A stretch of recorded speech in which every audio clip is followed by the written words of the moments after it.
रानी अवंतीबाई लोधी भारत की महान स्वतंत्रता सेनानियों में से एक थीं। उनका जन्म 1831 में मध्य प्रदेश के रामगढ़, वर्तमान मैडला जिला में हुआ था। उनके पिता राव जुझार सिंह लोधी एक साहसी और प्रभावशाली जमींदार थे। अवंतीबाई बचपन से ही तेज, निर्भीक और बुद्धिमान थीं। उन्हें तलवारबाजी, घुड़सवारी और युद्ध कला में विशेष रुचि थी।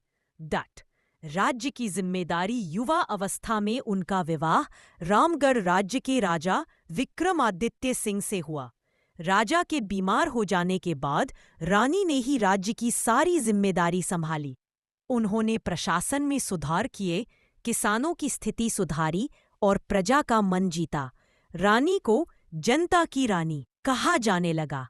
बट 1857 की क्रांति का समय 1857 में पूरे भारत में अंग्रेजों के खिलाफ विद्रोह शुरू हुआ। अंग्रेजों ने रामगढ़ राज्य पर भी नजर डाली। राजा के अस्वस्थ होने का बहाना बनाकर उन्होंने राज्य को अपने नियंत्रण में लेने की कोशिश की। उन्होंने कहा कि राजा के नाबालिग बेटों के शासनकाल में राज्य की देखरेख अंग्रेज करेंगे। रानी अवंतीबाई ने इसे अपमान और गुलामी माना। उन्होंने रामगढ़ की धरती पर पराये राज का नामो निशान नहीं रहेगा।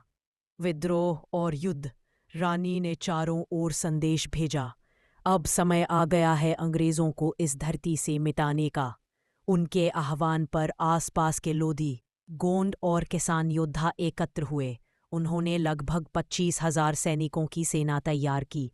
रानी ने खुद घोड़े पर सवार होकर तलवार उठाई और अंग्रेजों पर हमला बोला। उन्होंने मंडला और आसपास के क्षेत्रों में अंग्रेजों की चौकियों पर कब्जा कर लिया। कई युद्धों में रानी ने ब्रिटिश सेना को पीछे हटने पर मजबूर कर दिया। अंतिम युद्ध और बलिदान। कुछ ही समय बाद अंग्रेजों ने अपनी बड़ी सेना के साथ रामगढ़ पर आक्रमण किया।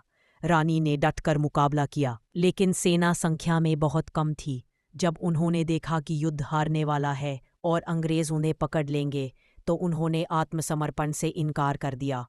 उन्होंने तलवार उठाई, आसमान की ओर देखा और कहा, यह धरती मेरी माँ है, मैं इसकी लाज पर आँच नहीं आने दूंगी।